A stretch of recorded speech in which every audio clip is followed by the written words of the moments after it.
और आ चुके हैं हम चाइना में, और चाइना के हम शहर में मौजूद है शेंजन में, और आज हम विजिट करने जा रहे हैं ZTE हेडक्वार्टर। तो चलिए शुरू करते हैं। इनकी जो पेटेंट्स हैं, दुनिया में टॉप ऑपरेटर्स के पास इनके पेटेंट हैं। कोई भी ऑपरेटर ऐसा ढका छुपा हुआ नहीं है जहाँ पे ZTE के स्विचेस आपको ना नजर आए। ये हुई ना बात गुरु। ZTE जो है वो गेमिंग के ऊपर भी बहुत फोकस कर रहा है, तो आप ये देख सकते हैं ये पूरा इन्होंने गेमिंग जोन यहाँ पे बनाया हुआ है। और उसके साथ साथ जो इन्होंने अपनी गेमिंग सीरीज शुरू करी है, तो उसमें तो इन्होंने तबाही ही मचा दी है। और इसके साथ साथ हम आपको मजीद आगे दिखाते हैं कि आर्टिफिशियल इंटेलिजेंस में ZTE क्या कर रहा है और ये क्या करने जा रहे हैं। बल्कि मैं ये कह सकता हूँ कि हवालवे से भी बड़ा ग्रुप है ZTE का। सोलर और विंड पैनल्स के ऊपर भी 100 किलोवाट से लेके 50 मेगावाट तक की इलेक्ट्रिसिटी प्रोड्यूस करने की विंड श्राइन्स है इनके पास। 50,000 पैनल मुख्तलिफ साइजेस में ये 4D डिस्प्ले के ऑलरेडी ZTE बेच चुका है। तो आज हम उसी हेडक्वार्टर में मौजूद हैं और देखते हैं कि ZTE इन सारी चीज़ों डेवलपमेंट के साथ साथ और क्या क्या चीज़ करने आ रहा है और फ्यूचर में लेके जा रहा है। And happy birthday to me.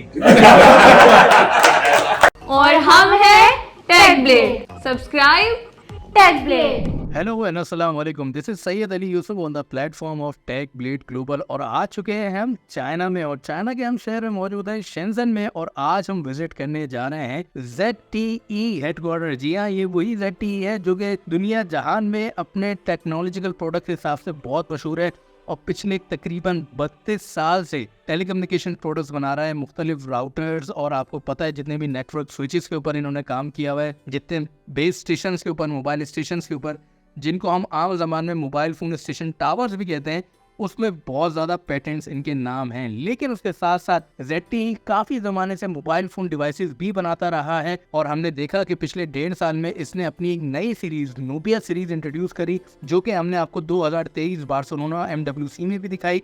और इस साल जब हम बार्सिलोना गए 2024 में, तो भी ZTE ने अपनी काफ़ी अच्छी प्रोडक्ट, जैसे आपको पता ही है ZTE म्यूजिक फोन, और उसके अलावा जो उनकी दूसरी A सीरीज शुरू हुई है, और उसके साथ साथ जो इन्होंने अपनी गेमिंग सीरीज शुरू करी है, तो उसमें तो इन्होंने तबाही ही मचा दी है। तो आज हम उसी हेडक्वार्टर में मौजूद हैं और देखते हैं कि ZTE इन सारी चीज़ों डेवलपमेंट के साथ साथ और क्या क्या चीज़ करने आ रहा है और फ्यूचर में लेके जा रहा है। अगर हम बात करें इनकी बेसिक्स की, तो बेसिक्स में बेसिकली ZTE जो है ना, जस्ट लाइक एन एलिफेंट, जैसे हवा में एक बहुत बड़ा ग्रुप है, उसी तरीके से ZTE जो है ना, इट्स सिमिलर लाइक, बल्कि मैं ये कह सकता हूँ कि हवालवे से भी बड़ा ग्रुप है ZTE का, क्योंकि इनकी सेल फोर्स, इनकी प्रोडक्ट फोर्स, इनका रिसर्च एंड डेवलपमेंट, इनका आर्किटेक्चर, इनकी जो पेटेंट्स हैं, दुनिया में टॉप ऑपरेटर्स के पास इनके पेटेंट हैं। और आपको पता है अफ्रीका में जितने भी ये बड़े बड़े ऑपरेटर्स हैं, ये नोकिया, सिमिस, मोटरोला और ZTE की इस सॉल्यूशन के ऊपर चल रहे होते हैं। जैसे MTN है, वोडाफोन है, वोडाकॉम है, ऑरेंज है, थाईलैंड में AIS है, ट्रू है, यहाँ तक कि इंडिया में रिलायंस में भी, और पाकिस्तान में मोबिलिंग में, दुबई में तिस्लात, और कतर में ओरिडो। मतलब कोई भी ऑपरेटर ऐसा ढका छुपा हुआ नहीं है जहाँ पे ZTE के स्विचेस आपको ना नज़र आए। तो ये हमारा टूर स्टार्ट हुआ है, और शुरू में जो इनके यहाँ पे लोग हैं जो कि हमें डिमॉन्स्ट्रेट कर रहे हैं, ये हमें नेटवर्क स्विचेस की तरफ लेके जा रहे हैं, हमें दिखा रहे हैं।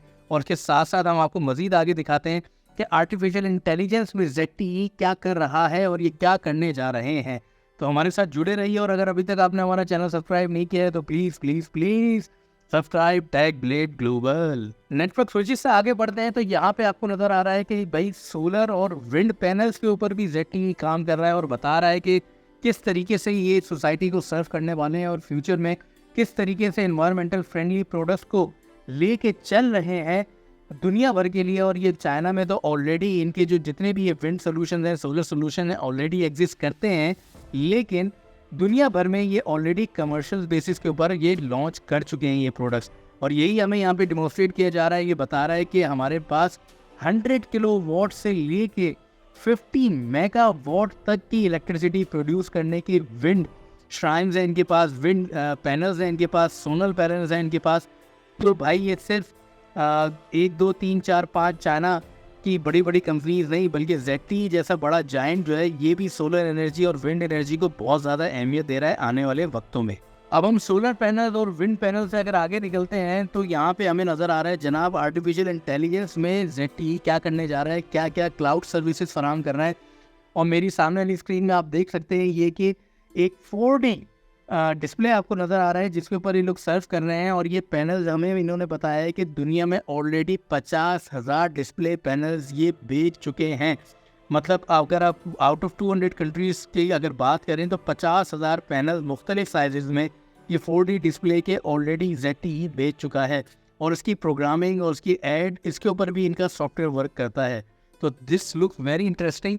और आपको नज़र आ रहा होगा कि ये जो इमेज सामने बन रहा है 3D में, या अगर बड़ा सा साइन बोर्ड लगा हुआ हो, आप ट्रैफिक सिग्नल के ऊपर खड़े हुए हो अपनी बाइक पे, अपनी गाड़ी में, तो आपको कितना ज़्यादा अट्रैक्ट करेगा। तो ये कमर्शियल मार्केटिंग के लिए 3D डिस्प्लेज और 4D डिस्प्लेज हमें आने वाले वक्तों में specially India, Pakistan, Bangladesh, Africa और दुबई में तो ये ऑलरेडी लॉन्च हो ही चुके हैं, और चाइना में तो पिछले 4-5 साल से ऑलरेडी वर्क कर ही रहे हैं। डिस्प्ले से हम थोड़ा सा आगे आते हैं तो हमारा इंस्ट्रूमेंट, हमारी फेवरेट डिवाइसेस हमें नज़र आती है, क्योंकि जैसे मैंने आपको अपने इंट्रोडक्शन में बताया है कि ZTE जो है वो गेमिंग के ऊपर भी बहुत फोकस कर रहा है। तो आप ये देख सकते हैं ये पूरा इन्होंने गेमिंग जोन यहाँ पे बनाया हुआ है, और जितनी भी इनकी सीरीज़ लॉन्च हुई हैं, भले वो पावर बैंक से रिलेटेड हो, भले वो स्विचेस से रिलेटेड हो, भले वो LCD से रिलेटेड हो, भले वो माउस कीबोर्ड से रिलेटेड हो, या भले वो लैपटॉप से रिलेटेड हो, आप देख सकते हैं ये ZTE का लैपटॉप भी रखा हुआ है यहाँ पे। और उसके साथ साथ जो इनका रेड मैजिक की सीरीज़ है, आपको पता होगा red magic 3, 4, 5, 6, 7 series already launch हो चुकी है, और ये बाकायदा गेमिंग फ़ोन्स हैं। इनके अंदर बाकायदा फैंस दिए जाते हैं, इनके अंदर बाकायदा लिक्विड दिया जाता है कि जो आपके प्रोसेसर को ठंडा रख सके, फ़ोन के प्रोसेसर को ठंडा रख सके, और फ़ोन ज़्यादा देर तक गेमिंग करते हुए गर्म ना हो।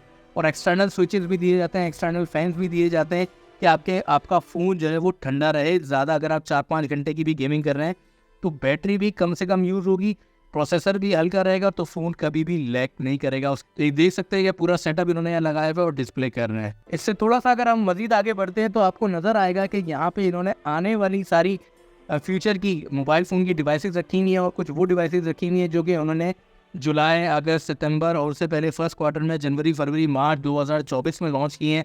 ये वही नोकिया सीरीज़ है, नोकिया म्यूज़िक, नोकिया 10, और उसके साथ ये A सीरीज़ नई लेके आए हैं जो कि ऑलरेडी ये लोग लॉन्च कर चुके हैं। और ये कुछ मॉडल्स आपको नज़र आ रहे होंगे, हम आपको जल्दी दिखाते हैं ताकि वीडियो भी कम लेंथ की बने, आपका इंटरेस्ट भी कायम रहे कि जो 2025 में लॉन्च होने वाले हैं ZTE की तरफ से। अगर मैं कंक्लूजन की तरफ जाऊँ, क्योंकि ये मेरा पहला विजिट था ZTE के हेडक्वार्टर शेंजन चाइना में, तो let me tell you, I am so much impressed with their technology, I am so much impressed with their patents. इन्होंने बताया है कि दुनिया भर में हज़ारों पेटेंट्स के ऊपर इनका नाम लिखा जा चुका है, और जो इनके पेटेंट्स हैं मुख्तलिफ लोग अपनी जगह पे इस्तेमाल कर रहे हैं। और ऑल इन वन अगर मैं आपको बताऊं तो कोई ऐसी इलेक्ट्रॉनिक डोमेन ऐसी नहीं है, मतलब क्लाउड हो गया, सर्विस हो गई, आर्टिफिशियल इंटेलिजेंस हो गई, ब्लॉकचेन हो गई, मोबाइल फ़ोन हो गया, नेटवर्क स्विचेस हो गए, मोबाइल बेस स्टेशन हो गए, टावर्स हो गए, सोलर एनर्जी, विंड एनर्जी, मतलब कौन सी जगह रह गई है जहाँ पे ZTE मौजूद नहीं है। तो भाई I am highly impressed with their technology, and I am looking forward कि आने वाला वक्त जो है ZTE अपनी जगह बेहतर बनाएगा। हम देख भी रहे हैं इंडिया में, पाकिस्तान में